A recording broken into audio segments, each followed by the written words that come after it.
And faced with that logical conundrum where there is no reasonable salvation of Scripture at all, the die-hard believer is forced to concede, that's it. That settles it. Earth is flat.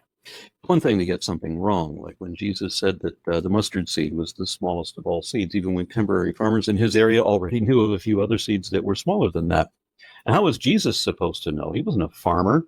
He didn't even know when figs were in season. Jesus was a carpenter, supposedly, although the way he talked and the analogies that he used were always had to do with stoneworking and was suspiciously Masonic. Is Jesus secretly a Freemason? In any case, what Jesus said about the size of a mustard seed is not necessarily a lie. It's just a mistake, an oversight of ignorance. But what he said about the size of a mustard seed in relation to the amount of faith that would be needed to engage telekinetic powers to lob mountains into the sea, is that a lie? Obviously isn't true, because in the thousands of years since then, we've had millions of fervent believers who are firmly committed, or should be committed, who tried to do things like this, yet none of them ever caused a tsunami with the power of their wishful thinking.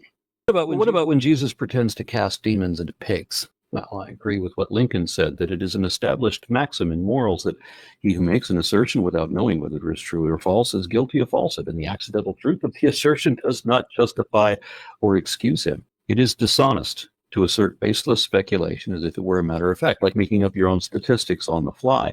That's what all religions do. That's what faith is all about, pretending to know things you don't know. In fact, that's the very falsehood that gives you this promised power. If you could just make believe hard enough, if you believe you can fly, then you can fly, or you'll die, because it's a lie. Now, in all fairness, Jesus didn't always pretend to know things he didn't know.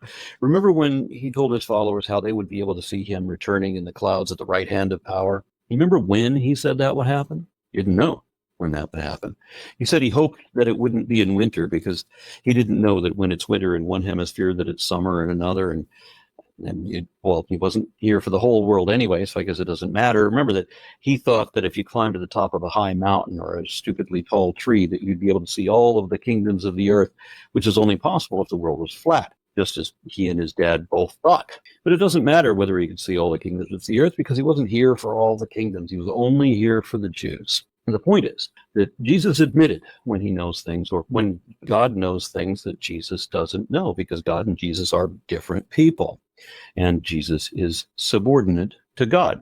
Jesus thought that he and Big Daddy would come back real soon. Matter of fact, he said he would be back very soon, while at least some of his apostles were still alive. He said that.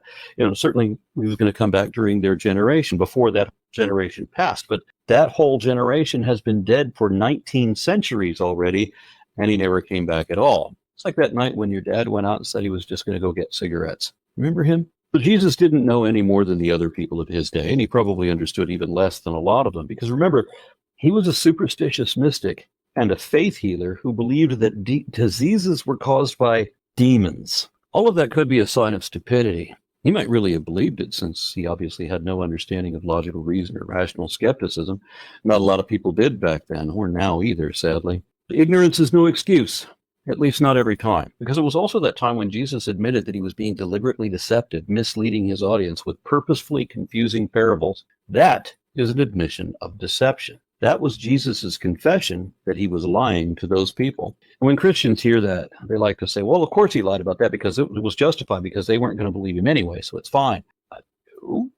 It's funny how believers defend lying. They've often said to me, what's wrong with lying, and why does it have to be true before I believe it? I mean, I remember the father of Protestant Christianity, Martin Luther, said, what harm would it do if you lie for Jesus, essentially?